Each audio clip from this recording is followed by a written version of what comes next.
E aí, pessoal, tudo bem?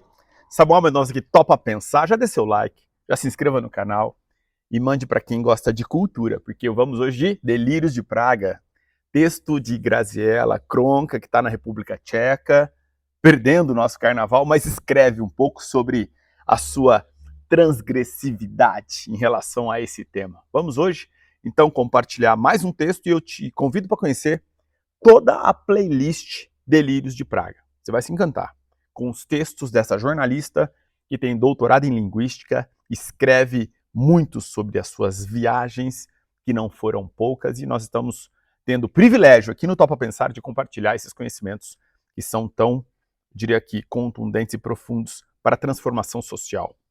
Poxa, você acredita em transformação social? Evidente que sim, né?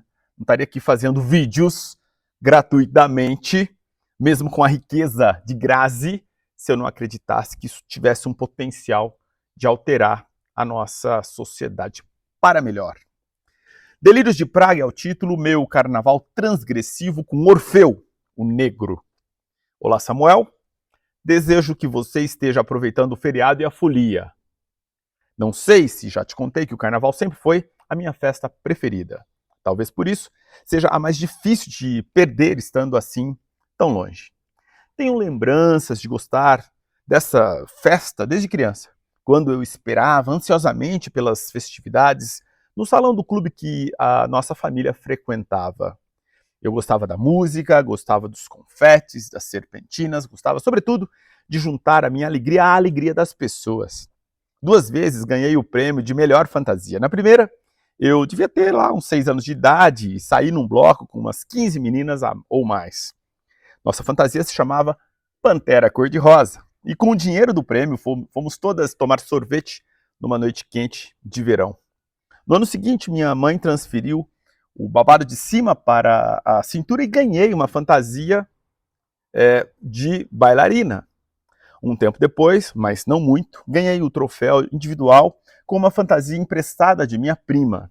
Minha mãe me inscreveu no concurso com o título Cabaré. Lembro-me perfeitamente desse dia, de tudo que senti, inclusive da vergonha de desfilar e da alegria pela vitória. Acho que foram os meus únicos 5 minutos de fama na vida. Dessa época tenho também a lembrança de ver meus pais e meus amigos se preparando para os bailes da noite. Adolescente, eu já podia participar do carnaval noturno dos adultos e não perdia uma noite. Eram 5 nos clubes da cidade. E ainda apreciava as matinês supostamente organizadas para as crianças. Nessa fase, nunca vesti uma fantasia. E hoje penso nisso com arrependimento. Gostava demais de dançar, mas o mais importante eram os encontros e as paqueras. Meu pai já não se empolgava tanto com a festa, minha irmã também não. Quem me levava, e as amigas, era a minha mãe. Eu adorava ter a companhia dela nessa festa, que era uma paixão incomum entre a gente. Depois de um tempo, parei de frequentar os bailes e sempre que podia passava o feriado na praia. Foram vários carnavais no litoral de São Paulo e 2 em Santa Catarina, todos sem sinal da folia. Em 2004, eu morava em Paris e passei o carnaval em Veneza com minha amiga Adna. Fazia muito frio naqueles dias, a cidade estava lotada, vimos muita gente pelas ruas com trajes carnavalescos, elegantes e as famosas máscaras. Uma das fotos mais bonitas que fiz até hoje é a de um perro que posou sorridamente para mim com uma rosa vermelha nas mãos. Mas tivemos uma enorme decepção, porque não havia um batuquezinho sequer para alegrar a festa. Em 2006, passei o último carnaval no Brasil. Fui para o Rio de Janeiro. Festejei nas ruas, com os blocos, assisti aos desfiles um dia no Sambódromo. Gosto de ter essa data como a lembrança do último carnaval do Brasil, mas o meu carnaval de verdade mesmo, que me fez sentir na pele e nas emoções o que significa essa festa, foi em Recife, em 2003. Foi a primeira vez que eu pisei na cidade, que se transformou para mim na preferida dentre todas as que visitei. A mãe de uma amiga minha que me hospedou era diretora de um bloco daqueles de rua, com orquestra ao vivo e no meio do povo. Depois de muitos anos, eu, de novo, me fantasiava para brincar o carnaval, com direito a enfeite na cabeça, barriga de fora e até maquiagem, que não uso nunca. Naquele carnaval, eu dancei no Galo da Madrugada. Eu ouvi Lenine, Zé Cabaleiro, no Marco Zero, eu enlouqueci em Olinda e fiz coisas que eu contaria para os netos, mas nunca para os filhos. Em 2023, decidi compensar a falta de carnaval indo a uma mostra de cinema de língua portuguesa em Praga. O que eu não sabia é que lá eu iria encontrar mais um carnaval. O que me levou ao cinema foi o filme Orfeu Negro, mas também assisti a outros dois, Aruanda e Barra Vento. Todos os três são filmes do final dos anos 50 e início dos anos 60, e todos eu recomendo a quem ainda não viu. Aruanda é um curta-metragem do diretor pernambucano radicado na Paraíba, Lin Duarte Noronha, que mistura documentário e ficção para mostrar a vida dos remanescentes de um quilombo na Serra do Talhado, na Paraíba. Além da beleza quase crua da cerâmica primitiva produzida pelas mulheres, o que mais me chamou a atenção foi uma cena, já no fim do filme, pouco depois dos 18 minutos, que se passa no mercado de rua de Santa Luzia e que mostra uns escritos no muro. Se você assistir, preste atenção e me diz depois se pensou no mesmo que eu. De Barra Vento, primeira longa-metragem de Glauber Rocha, já tinha ouvido falar.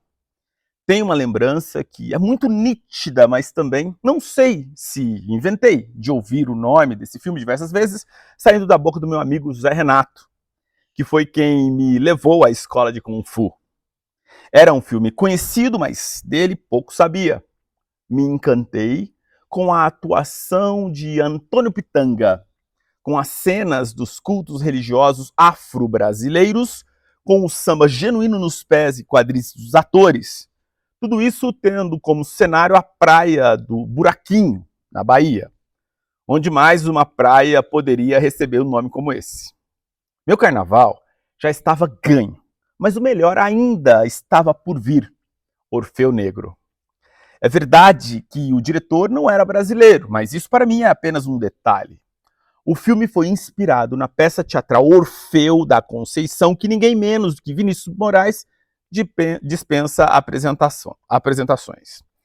A ideia começou a povoar a mente do poeta em 1942, quando ele fez várias visitas a favelas cariocas e entrou em contato com a pobreza, o samba, as religiões afro-brasileiras. Naquele mesmo ano, um dia ele estava na casa de um amigo e lia um livro sobre mitologia grega quando escutou batuques de uma favela vizinha. Em 1954 estava concluída a peça, na qual o escritor transpôs a mitologia grega de Orfeu para a realidade das favelas cariocas. Em 1956, a peça estreou no Rio de Janeiro, a primeira vez na história, atores negros encenaram no Teatro Municipal daquela cidade. A música foi responsabilidade de Tom Jobim, nascendo daí a amizade e a parceria que tanto enriqueceram a cultura do Brasil.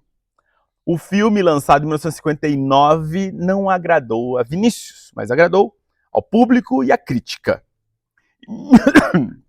Desculpe. Em 1959, Orfeu Negro recebeu a Palma de Ouro no Festival de Cannes. E, na mesma ocasião, a atriz Léa Garcia, a Serafina do filme, recebeu o prêmio de melhor atriz coadjuvante.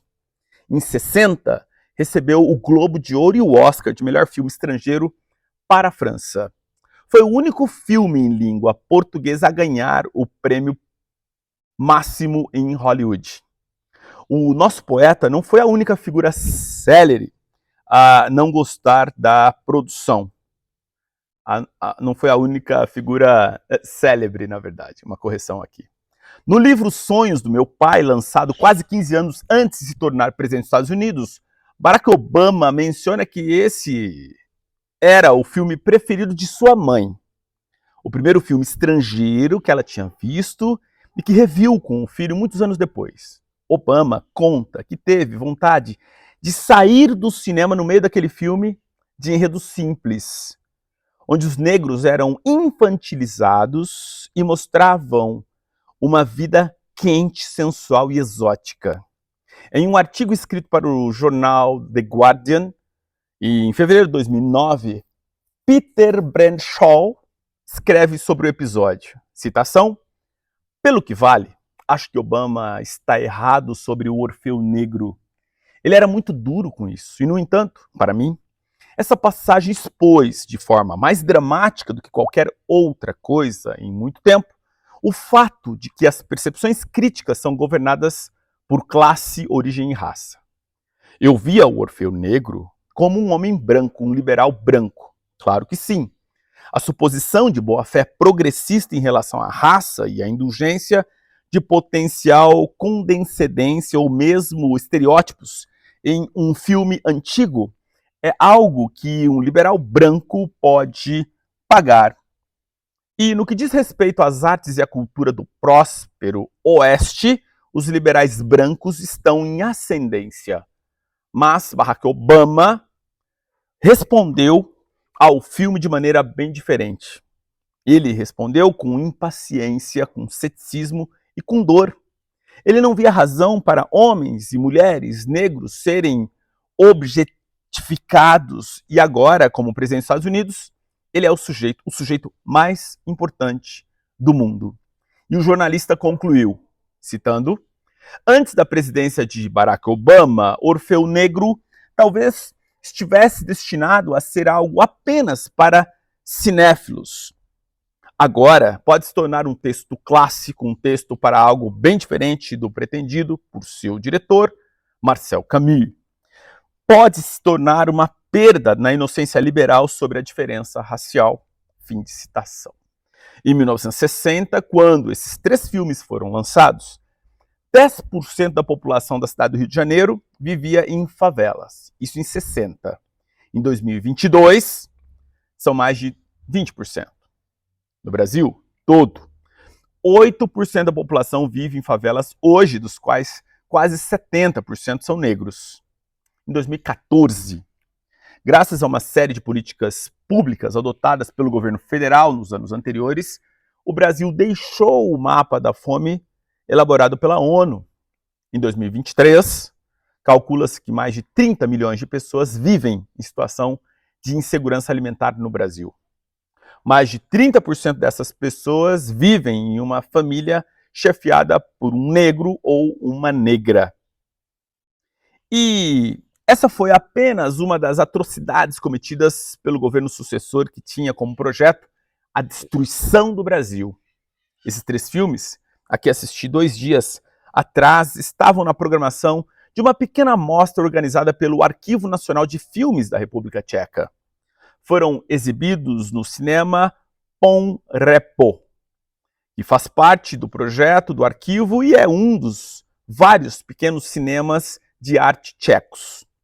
Eu nunca tinha visto esses filmes antes e tive a oportunidade de assistir aos filmes exibidos em rolo de 35 milímetros. Ali, naquele pequeno cinema desse pequeno país. Em 1º de janeiro de 2018, uma das primeiras medidas do governo que assumia o poder no Brasil foi a extinção do Ministério da Cultura. Em junho de 2021, um incêndio destruiu filmes, documentos, equipamentos do acervo da Cinemateca Nacional Brasileira. Para os funcionários, foi o fruto do descaso por parte do governo desde 2016. Nesse período de 5 anos, a Cinemateca sofreu ainda um incêndio e uma inundação. Talvez nem existam mais na Cinemateca os rolos desse filme que eu vi. Em 1º de janeiro de 2023, uma das primeiras atitudes do governo que assumiu a presidência do Brasil foi a devolução do Ministério da Cultura ao país e ao seu povo. Faz menos de 2 meses que temos um Ministério da Cultura de novo. Eu já disse em outras ocasiões e repito aqui para você e para quem estiver ouvindo ou lendo esse texto, fazer cultura no Brasil sempre foi um ato de resistência. Fazer cultura nos últimos 4 anos foi um ato de transgressão. Por isso, festejar o carnaval naquele dia, naquele pequeno cinema de arte tcheco, com 3 filmes retratando negros brasileiros em rolos de 35mm, foi um ato de transgressão do Arquivo Nacional Tcheco de Filmes, do cinema Ponrepo, e todos que estávamos na plateia. Todos aqueles dias fazíamos transgressão em nome da cultura brasileira. E que não deixemos nunca o samba morrer e nem as transgressões. Feliz Carnaval, Graziella, 19/2/2023 em Praga. E ela deixa links para acesso tanto dos filmes Aruanda, Barra Vento e Orfeu Negro, além de outras informações, tanto em relação à peça teatral Orfeu da Conceição e o artigo do jornalista do The Guardian. Para falar com Grazi, tem também aqui o e-mail, e eu penso que você pode fazê-lo e ela vai certamente ficar muito feliz porque gosta de uma prosa com pessoas que se interessam pela transformação social. Fique bem até.